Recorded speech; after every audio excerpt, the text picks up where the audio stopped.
Just, yeah, the fist bump has started. We're getting into the game. Yep. Is that like it? Is somebody pulling a bullhorn out? Did you just Oh hear no, that? there's like little squeaky horns out there. Horns, okay. Squeaky horns, like it's like they're blowing the kazoo out there. The kazoos are in full effect. For real. So we are starting on Battlefield, which is actually really interesting. Obviously, both of these characters feel rather comfortable on this, but this isn't something that I would expect for Game 1. You know what I mean? Yeah, I mean, it's a relatively even stage. Both of them having a lot of things that make the top platform super good. Obviously, Bayonetta having that ability to carry up the top if you're not careful, but Joker, you know, he just loves using those platforms to reset combos and keep it going. His up airs off the top are not too shabby at all. Yep, and this is the thing. So this is going to be how much damage can Lima tank on Omega before Arsene comes out to rear his ugly head and start changing the nature of the game. Yeah, I mean, Arsene is out right now, and he is in full effect. But, I mean, if one combo comes out from Omega, who went for that reverse up air, nice job getting the confirm. And, oh, man, Lima's already in the corner, but he can stall out a lot of time just getting back to stage and does get a little bit of a starter there, but not enough to get the kill. One parry, one F-tilt, and we're almost done with it with this Arsene. But still, like, even if you don't have it, I mean, Omega's up a hell of a lot of percent. Exactly, and Bayonetta rather light character, so even base Joker F-tilt should theoretically do the job. Now that we're getting a little bit more rage on the board as well, trying to get some of that damage, but since Arsene is gone, it doesn't take away Arsene, it just makes him come back faster, and that's not exactly what Lima wants in this situation, right? Yep, and there it is, another back air, and that's going to be the stock all the way across the screen, and we're actually pretty close to a second Arsene if any survivability is there for Omega. For real. Oh, good reset. Reading that roll out on the platform. Good pickup from Omega to get a couple grabs and start the percentage on second stock right. Yeah, going into this, Arsene it's a lot worse when you're off stage, as Lima is just so easily able to interrupt it, and the untakeable back air is going to do the job. Only 32% after a really hot start from Omega. Lima's got to be happy with coming back in this game like that. Yeah, maybe I was wrong. Maybe he does want Arsene to come out so we can get that punish on the up Bs a lot easier. It's a lot simpler to deal with that than the tether grab for sure. Yeah, Bayonetta basically has a free reign in terms of what she can do to punish that returning back to stage. So unsurprising that once the Arsene was out off stage, it was basically over. For real. And now we're just getting a couple resets, trying to use some of this gunplay from Omega to try to use enough hit stun to keep Lima out of his regular combo routes. And those combo approach routes, like here, the ABK, not being able to lead into too much more, lose stage control because of it, and Lima brought back down to earth thanks to Omega. Yeah, the bat within able to just barely disrupt that back air from killing. But still, the Arsene is here. Big Brother is in full force. I mean, this is something where Lima has to play so careful, and we've seen how able Omega is to just parry these approach options and punish so ridiculously hard nerf. Go, my stand. Finish the job. And all of a sudden, you know, we feel like this is just a great start for Omega. Very healthy percent. Losing Arsene here, but, I mean, does that really matter? One good combo, he won't be at kill percent, and he's going to have that bar right back. Yep, half the bar is already there, but, I mean, I don't know. It feels like Omega is really just in control of this game, Arsene or not.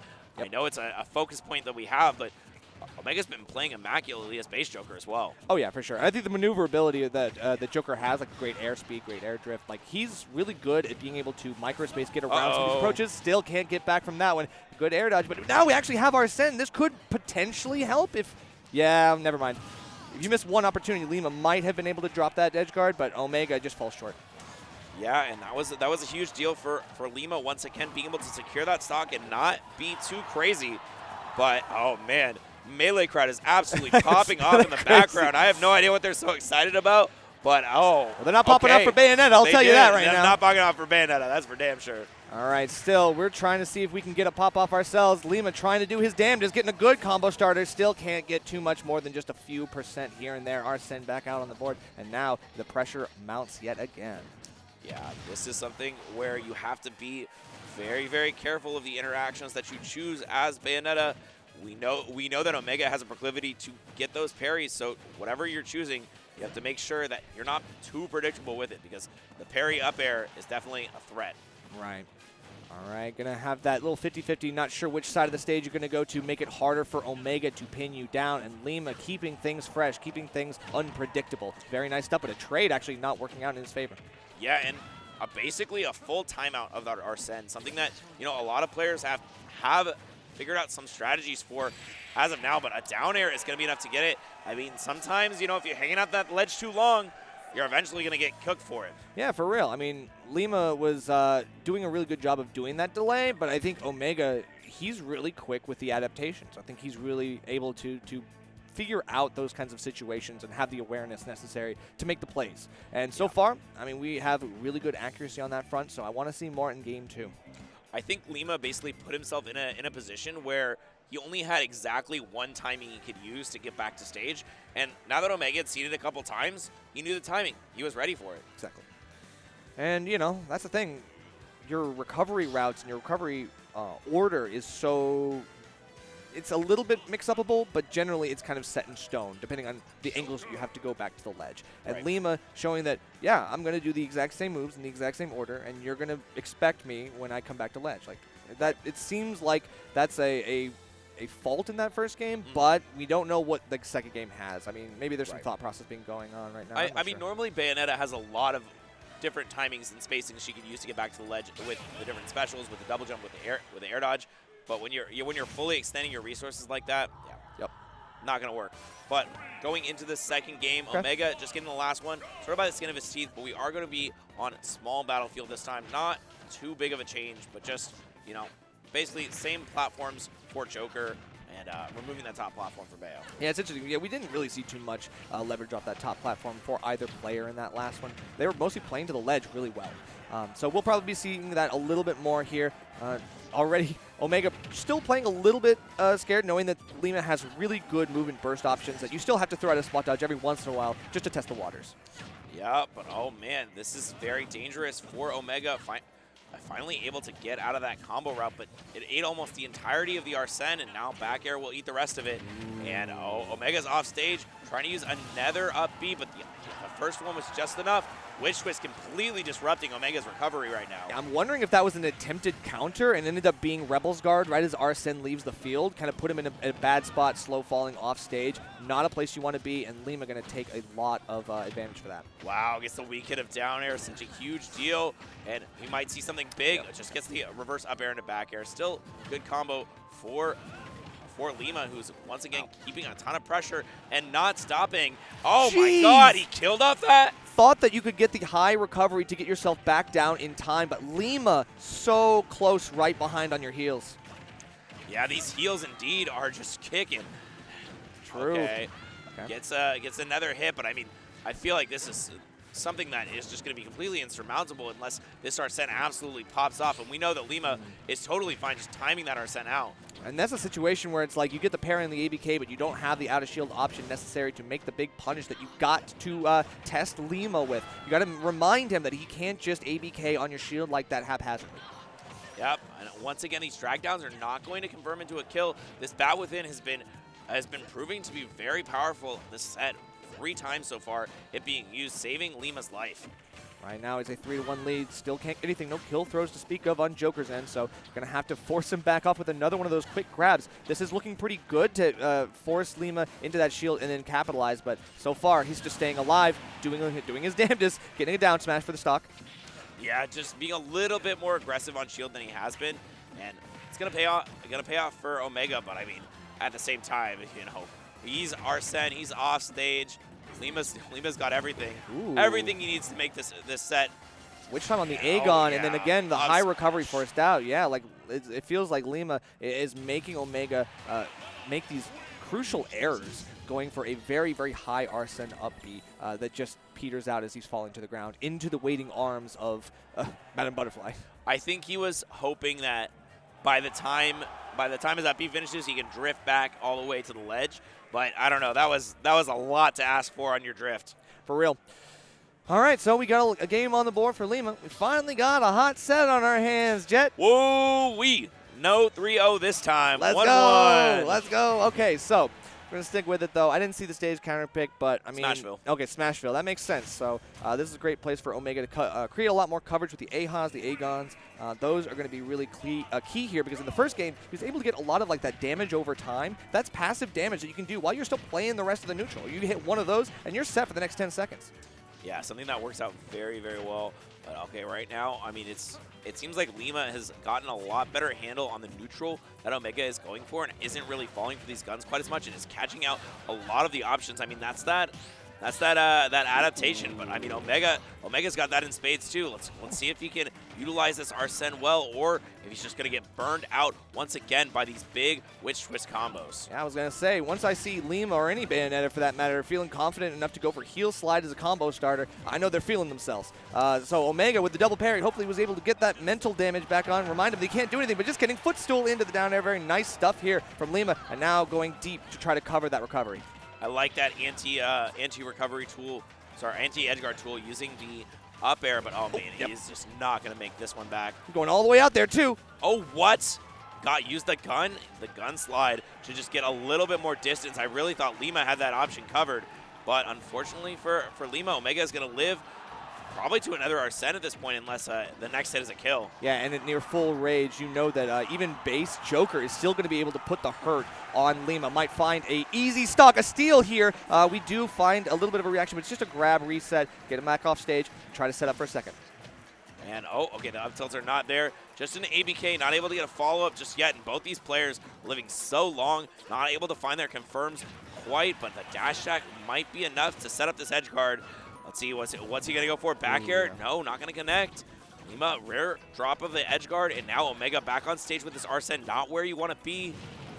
Uh-oh, yeah, remember that can also kill on the DI check as well. Good DI there from Lima, though, to survive. Spot dodge gets out of the Arsene up tilt, and now this is where things get a little bit interesting because it's one hit away from death for both, but, I mean, Bayonetta, she relies on a very select few of those stray hits to actually secure it here. Yeah, really needs like a back air or something. And you said earlier, Joker doesn't really have kill throws, and that's absolutely true. But I mean, at almost 200%, almost everybody has a kill throw. Yeah, that's true. And again, here in Smashville, those things are a little bit more volatile. So it's difficult with a lot of like big stage coverage on the platform. I feel like that's where Omega was getting a lot of leverage. Still, the jab now killing for Bayonetta. That was an addition that. Everybody wanted, right? Yeah. Everybody was happy that Bayonetta got a ground and kill option. Yeah. All right, yep, turns back around and instantly goes for a good little combo starter. Yep, you can see Omega. There's been a couple times where he's been kind of F-tilting out of disadvantage, hoping that he can get the right side, but no cross up there. Okay, huge deal there that Omega was able to get back to stage. And oh, the up smash is almost there. Oh, he had two opportunities, the forward smash and the up smash, both just barely whiffing. And now, with those opportunities gone, Lima takes that stock and secures himself a quite tasty lead. Yeah, and you can see the bats within yet again finding the get out of jail free cards. It's just a great way to find yourself in a repositionability opportunity, even outside of a defensive option like air dodge. It's still doing a lot of work here. Getting the parries, it feels like Omega has the timings on Lima's aerials correctly. He just cannot find the punishes. Okay, going into this, it just really feels like Omega is going to need this stock before the Arsene comes out, because we know if Lima is given the opportunity, still having this second stock, he's going to do his damnedest to just time the whole Arsene out. Not gonna worry too much about trying to get any percent as long as the Arsene's there. But okay, the back air does catch Lima's over-aggression, and now this is a huge opportunity. Oh, the neutral air would have been a massive combo starter if Omega hit it. All right, and look at all this damage, all this bar that we've lost on Arsene now. Got to do what little you can. We're going to have to hope for a second round later on in this stock, because you're putting the hurt on, you're putting the damage on Lima right now. And like I said, it's passive damage right now. You can kind of get yourself back while Lima is starting to lose that advantage. Yeah, but slowly though, bringing himself back into this game is Omega. Been using some counter up airs and back airs whenever Lima tries to approach. But okay, not gonna kill off of that. Just gets a punish, gets some position. Oh, but Lima is now in the corner. I mean, I feel like even though he doesn't have the best kill options, we do know these fair drag downs are really good at confirming into a down smash and could certainly kill Lima at the corner. I love the short hop, using full airspeed in, but then slowing that momentum with the gun. It's been really good for Omega to find his approaches, and now this is an edge guard that we can make something of. Oh, but wow. Lima is making something of being on the ledge, and this is a big opportunity. Oh, he thought that Omega was going to strike, but this is the second Arsene. This is just one hit away for Omega. We saw both these players live to like almost 200. Yeah. The forward throw is there. Oh, the guns don't quite connect, but Lima isn't feeling aggressive enough to go for the edge guard. Really just wants to finish this on stage, but the forward tilt, Omega is here. He needs one more hit. Oh, it's almost timed out. Arsene is gone, nice. but it doesn't matter. You don't need it for this back air to kill. Omega up 2-1. Finally getting some action on the board. Arsene literally leaves the field like, you got this, right? All right. All right. I'm good. That sounds good. I'm going to head out. You want me to pick you up anything? Let's see what you do, youngin. So, hey, good stuff. Lima going to have to come back from another one of these game deficits. He took game 2. But game 3 is a different story, and Omega clutches it out. These are going right down to the wire, though. Like high % last stock situations. I mean, this could easily go to a game 5. Yeah, I would not be surprised if Lima took this next game. I mean, Lima has just been showing how good he is at securing stocks early. A little bit of meditation going on for Lima, just a little bit of a mentality reset. I don't know. I think that Lima was mostly in the driver's seat for that game. He just had a couple things where he didn't quite get the kill when we expected. And at the end, something that was really surprising to me is Lima stopped going for edge guards. He stopped going for, off stage every time before. Whenever Arsene was out, he was down there. He was witch twisting. He was back airing. This time, he sort of gave up the ghost on that. And I feel like that was the reason Omega was able to get back to stage and kill him. Yeah, that's true. Maybe some missed opportunities on the edge guard situation. Maybe Lima getting a little bit of tunnel vision. Or maybe it's just fear of anything that Joker could do in a reversal situation off stage. Any or all of the above. What I do find interesting is that we're really not seeing a whole lot of Tetracar Makaracar. We're seeing very little downbeat. Even in the Rebels Guard sense, we're not really seeing it from Omega. I don't really see Omega use that a whole lot, except in specific matchups. I feel like he's like whenever there's like a guarantee, he's going to use it for like countering a lot of recoveries. But countering Bayonetta's recovery doesn't really work. A lot of times, you end up with the amount of mix-ups she ends up with a lot of times you put yourself in a worse position, and we know that he does not want to be off stage versus Bayo as Arsene. We've seen how good she is at blocking that, so I think that might be why. But because otherwise you're just calling out a Bayo attack in neutral, and I don't feel like that's super easy. Yeah, makes sense. Either way, we'll have to see. This is game 4. This is where the conditioning starts to really take effect, and we need to see it on both sides. Lima has to make this back. He has to actually, if we're going to get to a high-pressure situation like we saw in the last couple games, he's got to find the clutch factor. Yeah, and I think that we're going to be able to see who is more clutch here. But right now, good smash GI out of there. Not going to be falling to a forward air, and does beat the Arsene kind of right out of him. As there's only half the bar, but we've seen Omega, like, he will use every little bit of this bar. Sometimes his opponent will come in just at the very end, and he'll get, like, one big combo and still deal 60 with it. For real, and this is where we can find something good. Does actually get the hit confirm on that Aegon, so regardless of the spot dodge, you do still take a little bit of that damage, and this is a really good spacing tool for Omega. It's, again, he's finding a lot of tech chases and punishes on that Aegon. Yep, and once again, the Aegon is here, and the up smash is there. Another kill confirmed for Omega, and he finds himself with a little bit of a lead in this potentially final game. And Omega chants coming out from the chat. We know that Georgia is here in force. Yeah, for real. And they definitely want to make sure that their boy hears them. So we got a little bit more of a juggle situation. Lima normally happy to be up in the air, but not in disadvantage like this. This is looking pretty dire. You can't really do much at this point. 100%, and Omega is smothering. Yeah, it really feels like Lima's, I don't know, maybe if it's confidence, gusto, has faded in this last 2 games. I mean, it feels like all of the options that he was going for with just style and force has just not been coming out. It's just been all Omega tracking down his movement and really, really punishing him hard every time he goes for a call-out. Exactly, and then as many times as Lima is able to reset on this in this neutral, it feels like Omega is always finding the right option. It's a ledge trump, and that's another one knocked off. Lima now on last stock. This is looking really good, and the rolls out where he's got no space to move in. It seems like Omega is starting to pick up on the signs here. Yeah, Omega is picking everything up right now. Stocks, signs. defensive habits. I mean, he's catching them all. Oh, almost getting the forward tilt there to keep the combo going, but the gun into the forward smash finally gets the stock for Lima. Sheesh. One of the few times we've seen him pull out the witch time, and we know that means he must be feeling a little bit of necessity to bring things back, to get a little bit crazy. But good smash DI there. It isn't getting hit by the double witch twist. Okay, another one of these guns off stage. Just a little bit of the down gun, trying to break the momentum, not allow Lima to have that rhythm set up on ledge. It's easy to kind of figure out, as we mentioned, like what Bayonettas are going for here. Trying to get some mix-ups, though. Even then, you don't actually cross up, and you run right back into the grab. Yeah, it's okay. Gets the double witch twist, but still, I mean, it's just a tiny bit of damage, and it's almost enough to knock the Arsene out. And we know that if Omega gets Arsene right now, it might be spelling the disaster for Lima. And here it is. One more attack. He gets the down throw. Not going to get anything after it, but the pressure is immense. Lima is once again crumbling. His shield is small. The forward air is here. Almost enough to get the stock. Oh, going off stage, and there it is. The back air, fully contesting the recovery, not caring. We said earlier he might be a little scared of Lima recovering. Not this time.